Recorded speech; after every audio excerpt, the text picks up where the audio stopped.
Hello students, welcome to our channel Ganit Vigyan. आज हम समझेंगे लिमिटिंग रिएक्टेंट और लिमिटिंग रिएजेंट। तो इस डेफिनेशन को समझने से पहले हम एक एग्जांपल लेते हैं। जैसे मान लो आपको एक लेमन जूस बनाना है और लेमन जूस बनाने में एक गिलास पानी में एक लेमन लगता है। तो अब आपके पास है 5 लेमन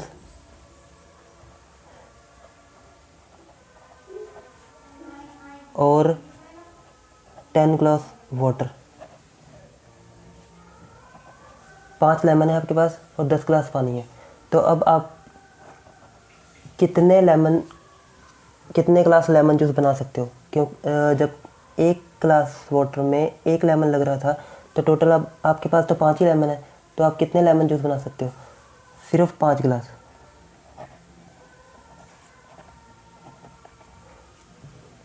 अगर आपके पास 5 लेमन और होते तो आप 10 ग्लास लेमन जूस बना सकते थे।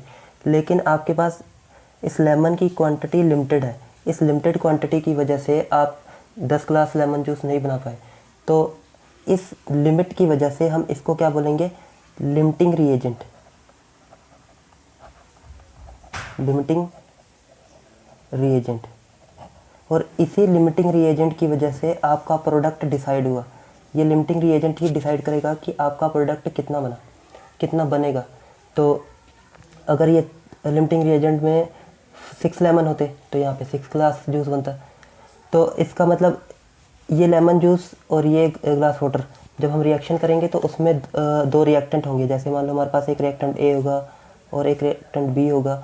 तो उसमें एक रिएक्टेंट लिमिट क्वांटिटी में होगा, दूसरा रिएक्टेंट एक्सेस क्वांटिटी में होगा। जैसे अब यहाँ पे है एक्सेस क्वांटिटी, मतलब जैसे अब यहाँ पे 5 ग्लास वाटर तो कंज्यूम हो गया लेकिन 5 ग्लास वाटर तो रह गया। तो जो एक्सेसिव रिएजेंट होगा कौन सा होगा? ये वाला। इसको हमने लिमिटिंग रिएजेंट बोला, इसको हम बोलेंगे एक्सेस रिएजेंट। एक्सेस रिएजेंट क्यों बोलेंगे? क्योंकि इसमें से 5 गिलास पानी तो यूज़ हो चुका है लेकिन 5 गिलास बच गया। तो वो जो बच गया उसको हम बोलेंगे एक्सेस रिएजेंट। तो अब जैसे हमारे पास जो रिएक्टेंट ए होगा ये रिएक्टेंट बी है, तो इसमें रिएक्टेंट ए क्या हो गया? Limiting reagent.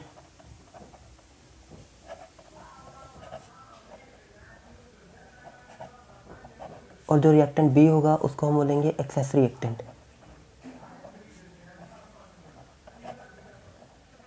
अब इन दोनों को रिएक्ट करने के बाद हमें क्या मिलेगा? प्रोडक्ट। और ये प्रोडक्ट को डिसाइड कौन करेगा कितना बनेगा? ये डिसाइड करेगा लिमिटिंग रिएजेंट। तो हमारी डेफिनेशन क्या थी? The reactant which is completely consumed when A reaction taking place. अब हमारा रिएक्शन, ये रिएक्टेंट 1 था, रिएक्टेंट 2 था, इन दोनों में रिएक्शन हो रही थी जैसे ए और बी।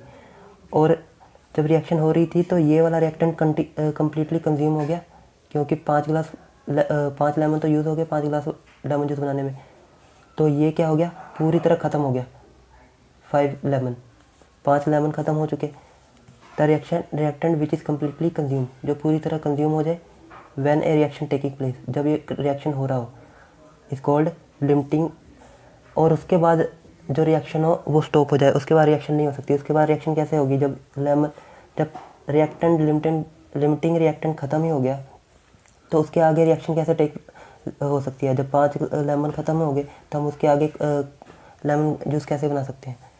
तो वही stop the reaction is called limiting reagent. तो उस रिएजेंट को क्या बोलेंगे हम? लिमिटिंग रिएजेंट और लिमिटिंग रिएक्टेंट। और एक्सेस रिएजेंट कौन सा है हमारे पास? ये 10 ग्लास वाटर, या फिर हम इसको बोलेंगे reactant B is the excess reactant. The reactant that is left at the end of reaction, वो रिएक्टेंट जो एक्स्ट्रा अमाउंट में बाकी बच जाए at the end of reaction, उसको हम बोलेंगे एक्सेस रिएजेंट। इसको हम एक एग्जांपल से समझते हैं।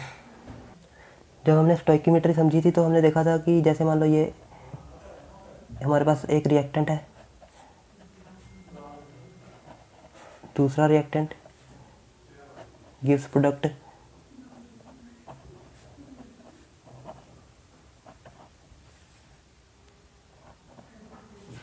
ये हमारा रिएक्टेंट है ये वाला ए, और इसको हम बोलेंगे स्टोइकियोमेट्रिक कोफिशिएंट। स्टोइक्योमेट्रिक कोफिशिएंट। ये रिएक्टेंट के आगे जो लिखा है वो स्टोइक्योमेट्रिक कोफिशिएंट। ये हमारा रिएक्टेंट, ये उसके आगे स्टोइक्योमेट्रिक कोफिशिएंट। ये रिएक्टेंट, ये उसके आगे स्टोइक्योमेट्रिक कोफिशिएंट। ये रिएक्टेंट, ये उसके आगे स्टोइक्योमेट्रिक कोफिशिएंट। इसको एक एग्जांपल से समझ लेते हैं। जैसे हमारे पास हमने रिएक्ट कराया, N2 को रिएक्ट किया H2SO और हमें क्या मिला NH3। जब हमने इसको बैलेंस किया तो ये नाइट्रोजन 2 है तो यहाँ 2 कर दिया, अब हाइड्रोजन यहाँ 6 हो गया, यहाँ 2 तो यहाँ 3 आ गया और इसके आगे 1। तो ये जो इसके आगे 1 है ये है स्टोइक्योमेट्रिक कोफिशिएंट और ये हमारा रिएक्टेंट। ये स्टोइक्योमेट्रिक कोफिशिएंट, रिएक्टेंट।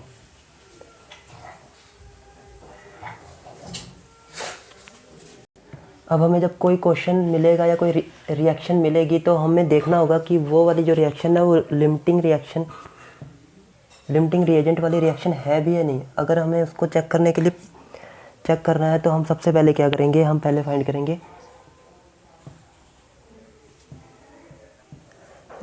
ये हमारे पास मान लो एक रिएक्टेंट, ये हमारे पास दूसरा रिएक्टेंट। तो हम क्या करेंगे, नंबर ऑफ मोल्स ऑफ ए को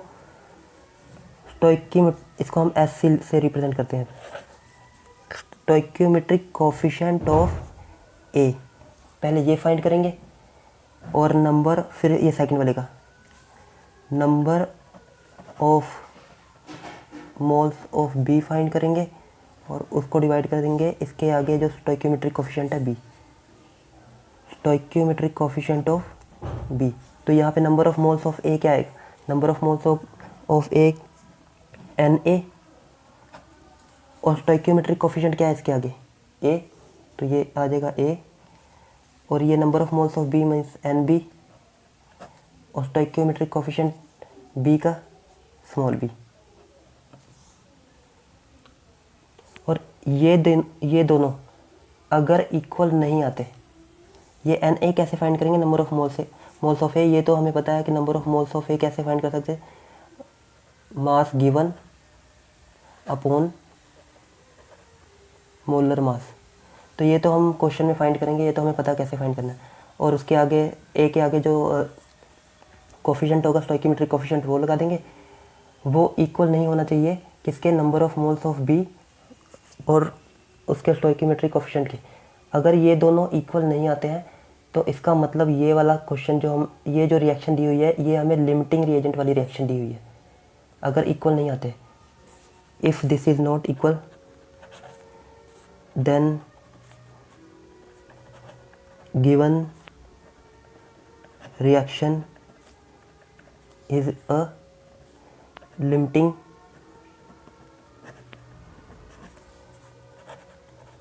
रिएजेंट रिएक्शन। अब हमें कैसे पता चलेगा कि इन दोनों में से कौन सा लिमिटिंग रिएजेंट है और कौन सा एक्सेस रिएजेंट है। हो सकता है ये लिमिटिंग रिएजेंट हो, हो सकता है ये, हो सकता है इसकी क्वांटिटी कम हो या हो सकता है इसकी क्वांटिटी कम हो। तो ये पता करने के लिए हम क्या करेंगे, हम सेम फिर से यही यूज़ करेंगे। पहले मान लो हमने ये फाइंड किया number of moles of A और stoichiometric coefficient of A, number of moles of A upon stoichiometric coefficient of A, ये फाइंड किया। और number of moles of B और स्टोइक्योमेट्रिक कोफिशिएंट ऑफ बी ये फाइंड किया। अब इन दोनों में से जो वैल्यू स्मॉलर होगी, इन दोनों में से जो वैल्यू छोटी आएगी वही हमारा क्या होगी, लिमिटिंग रिएक्टेंट। मान लो हमारा ये वाला ये स्मॉलर आ गई, इसको हम मान लेते हैं ये स्मॉलर वैल्यू आ गई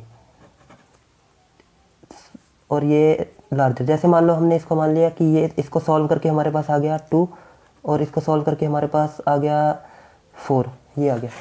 तो इस केस में जो ये वाला ये होगा हमारा लिमिटिंग रिएक्टेंट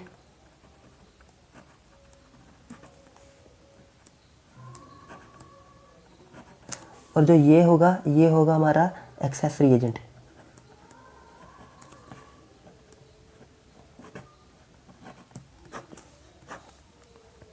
इन दोनों में से जिसकी रेशियो कम आएगी वही हमारा होगा लिमिटिंग रिएजेंट, और जो ज़्यादा आएगी वो होगा हमारा एक्सेस रिएजेंट।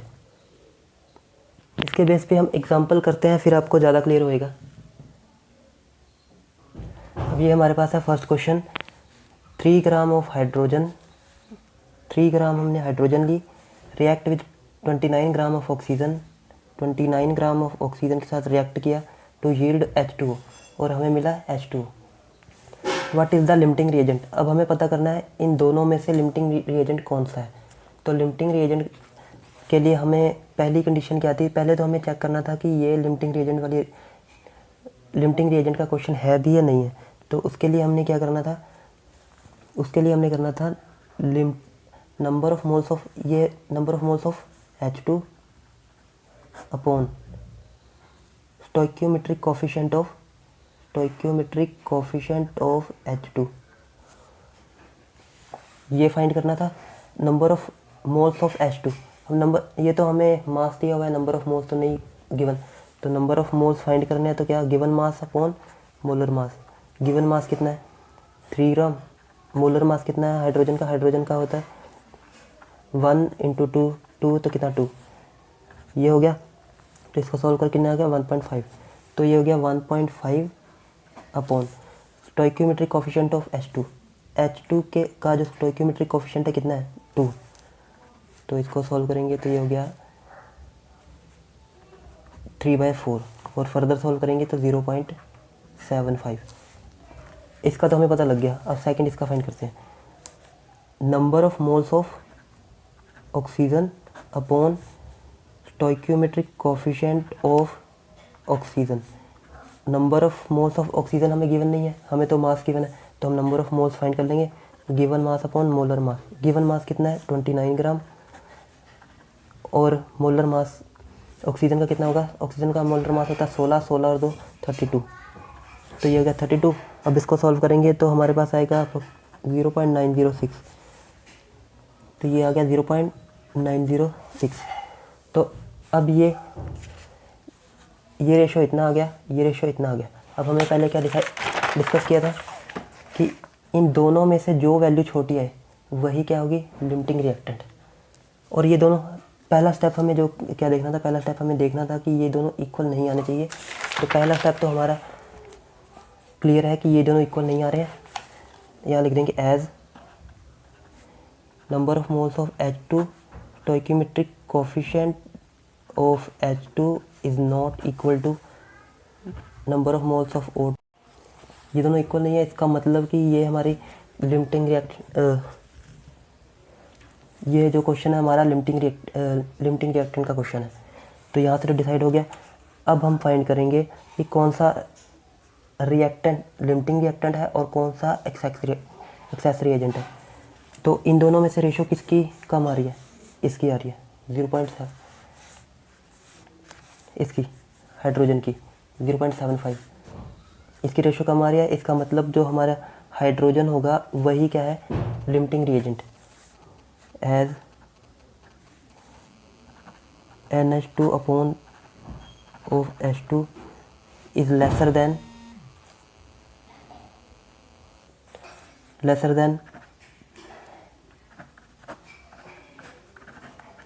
तो इसका मतलब hydrogen is a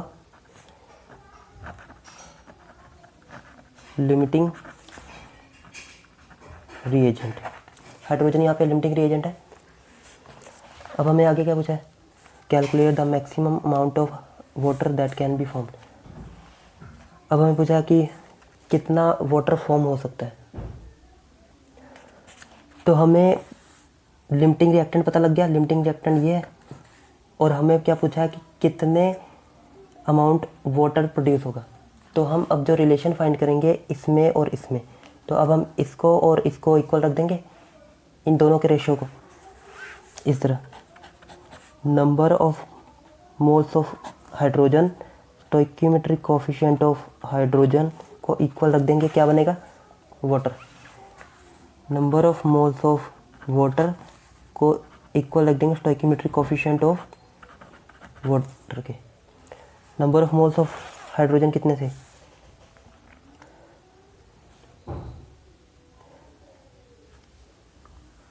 1.5। Stoichiometric coefficient of hydrogen कितना था? 2। Number of moles of water हमें फाइंड करना है, और stoichiometric coefficient of water, stoichiometric coefficient of water कितना? 2। तो ये 2 से 2 कैंसिल, तो हमारे पास आ गया number of moles of water is 1.5 mole. Second question में दिया हुआ है methane CH4 burns in oxygen to give carbon dioxide and water according to the following equation. Methane burn की हमें in the presence of oxygen और हमें मिला carbon dioxide gas and water, और मीथेन दी हुई है 0.250 मोल और ऑक्सीजन 1.25 मोल। फाइंड लिमिटिंग रिएजेंट, और हमें लिमिटिंग रिएजेंट फाइंड करना है, and calculate number of moles of water. अब ये हमें इक्वेशन दी हुई है, सबसे पहले हमें ये प्रूव करना है कि ये चेक करना है कि ये लिमिटिंग रिएजेंट वाला क्वेश्चन है भी या नहीं। तो उसको चेक करने के लिए हम फर्स्ट स्टेप क्या करते थे, पहले तो फाइंड करते थे number of moles of first reactant upon stoichiometric coefficient of first reactant. ये कितना है? नंबर ऑफ मोल्स हमें इसके दिए हुए 0.250 और स्टोइकियोमेट्रिक कोफिशिएंट 1 है इसका, तो ये आ गया 0.250। सेकंड का फाइंड करते हैं number of moles of oxygen upon stoichiometric coefficient of oxygen. Number of moles कितने दिए हुए हैं? 1.25। स्टोइकियोमेट्रिक कोफिशिएंट कितना दिया हुआ है? इसके आगे 2। तो इसको सॉल्व करेंगे,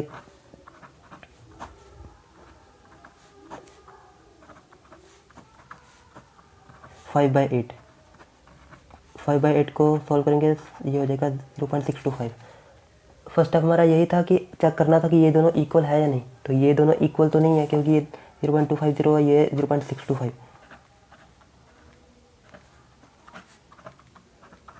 तो ये तो पता लग गया कि ये क्वेश्चन जो है लिमिटिंग रिएजेंट वाला क्वेश्चन है।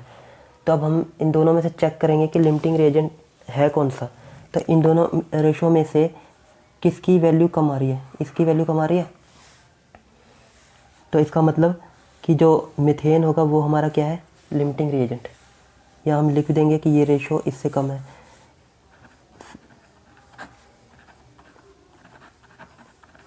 Lesser than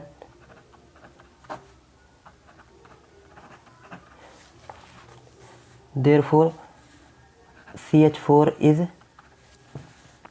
limiting reagent।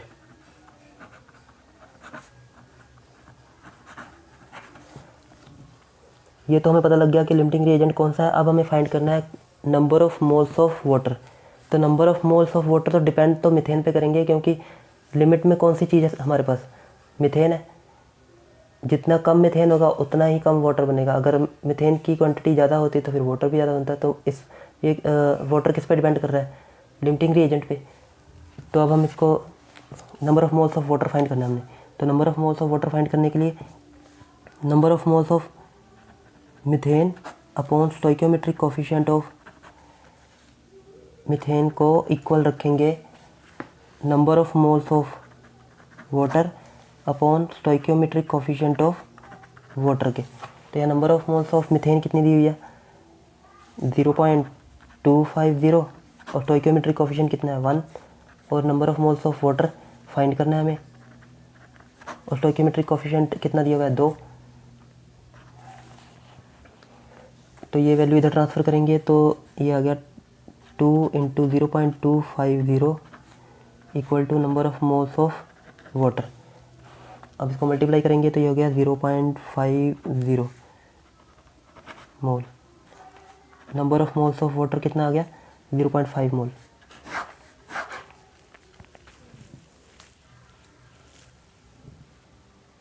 Next third question है हमारे पास, what is the maximum yield of carbon tetrachloride in moles and grams. और जो हमारी रिएक्शन है क्लोरोफॉर्म और क्लोरीन के बीच में है, और हमें क्या मिल रहा है? प्रोडक्ट कार्बन टेट्राक्लोराइड और HCl। तो अब हमें इसमें क्या फाइंड करना है? लिमिटिंग रिएजेंट और number of moles of carbon tetrachloride, और ग्राम्स में भी फाइंड करना, मतलब मास भी फाइंड करना है। तो सबसे पहले हम चेक करेंगे, पहला स्टेप वही कि ये लिमिटिंग रिएजेंट वाली रिएक्शन है या नहीं। उसके बाद हम चेक करेंगे कि लिमिटिंग रिएजेंट कौन सा है, उसके बाद नंबर ऑफ मोल्स फाइंड करेंगे। तो पहले नंबर ऑफ मोल्स फाइंड करने के लिए, पहले चेक करने के लिए कि ये रिएक्शन लिमिटिंग रिएजेंट की है या नहीं, तो हम क्या करेंगे, पहले ये वाला रिएक्शन लेंगे, number of moles of chloroform upon stoichiometric coefficient of chloroform, यहाँ पे है 1।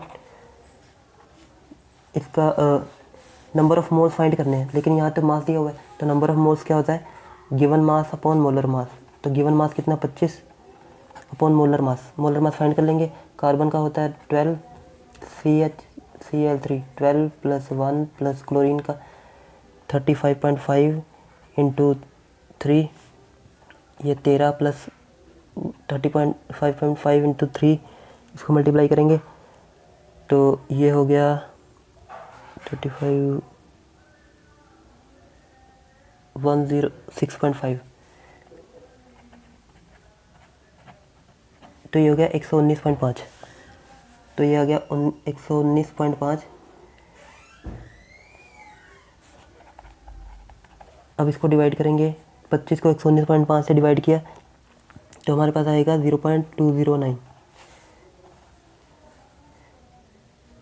0.209। स्टोइकियोमेट्रिक कोफिशिएंट कितना दिया था 1, तो इसका रेशियो फाइंड करके आ गया 0.209। अब इसका फाइंड करते हैं, number of moles of chlorine upon stoichiometric coefficient of chlorine. Number of moles of chlorine find करना पड़ेगा। Number of moles of chlorine given mass upon molar mass. Given mass कितना है 25 और मोलर मास क्लोरीन का होता है 35.5, तो 2 से मल्टीप्लाई करेंगे तो आ गया 71। अब इसको सॉल्व करेंगे तो हमारे पास आएगा 0.352, 0.352। स्टोइकियोमेट्रिक कोफिशिएंट कितना है इसका 1, तो ये आ गया 0.352। तो ये दोनों इक्वल नहीं है, ये दोनों इक्वल नहीं है, इसका मतलब ये जो हमारी रिएक्शन है वो लिमिटिंग रिएजेंट वाली रिएक्शन है। अब इन दोनों में से छोटी वैल्यू कौन सी है, ये कि ये, तो इन दोनों में से छोटी रेशियो ये आई है 0.209, तो इसका मतलब यही हमारा क्या है लिमिटिंग रिएजेंट, ये chloroform as 0.209 is lesser than 0.352, therefore CHCl3 is limiting reagent।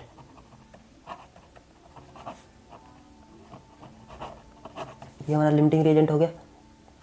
अब हमें पूछा है कि number of moles of carbon tetrachloride, ये तो फाइंड हो गया। अब यहाँ पे रिएजेंट कौन, लिमिटिंग रिएजेंट ये है, नंबर ऑफ मोल्स हमें इसके पूछे हैं, तो हम इन दोनों को इक्वल इक्वेट कर देते हैं यहाँ पे नंबर ऑफ मोल्स इन दोनों के रेशियो से। तो number of moles of chloroform upon stoichiometric ratio, stoichiometric coefficient of chloroform, और यहाँ नंबर ऑफ मोल्स किसके पूछे हैं, कार्बन टेट्राक्लोराइड के, और stoichiometric coefficient of carbon tetrachloride, और यहाँ से एक नंबर ऑफ मोल्स ऑफ कितना आया था क्लोरोफॉर्म का, ये आया था 0.209। स्टोइकियोमेट्रिक कोफिशिएंट ऑफ क्लोरोफॉर्म कितना है 1, और यहाँ पे नंबर ऑफ मोल्स हमें इसके फाइंड करने हैं, और स्टोइकियोमेट्रिक कोफिशिएंट कितना है 1, तो ये आ गया number of moles of carbon tetrachloride is 0.209, इतना आ गया। तो हमें नंबर ऑफ मोल्स पूछा था, ये तो पता लग गया कार्बन टेट्राक्लोराइड का, और हमें ग्राम्स में पूछा है, उसका मास भी पूछा हुआ है। तो मास फाइंड करने के लिए हमें पता है मास कैसे फाइंड करते हैं, नंबर ऑफ मोल्स क्या होता है given mass upon molar mass, तो ये गिवन मास इधर रहेगा तो ये क्या हो जाएगा n इंटू मोलर मास, तो मतलब कि जो m मास ऑफ CCl4 ये फाइंड करना है, तो n number of moles of CCl4 into mass molar mass. तो यहाँ पे ये कितना आया था 0.209, और मोलर मास कार्बन टेट्राक्लोराइड का CCl4 कार्बन का 12 प्लस यहाँ से क्लोरीन का 35.5 इंटू 4, तो ये आ गया, इसको करेंगे 35 को 2 से करेंगे तो 71 75 142 प्लस 12 154। अब इसको मल्टीप्लाई करके जो आएगा वही हमारा कार्बन टेट्राक्लोराइड का मास होगा।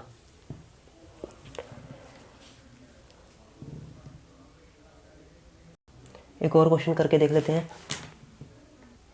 नेक्स्ट क्वेश्चन हमारे पास 54 gram of aluminium reacts with 160 gram of oxygen, then find out the weight of the product. 54 gram हमें दी हुई है, aluminium reacts with 160 gram of oxygen, then find out the weight of the product. हमें इसका weight find करना है। तो same इसको पहले चेक करेंगे कि ये लिमिटिंग रिएजेंट वाला क्वेश्चन है या नहीं।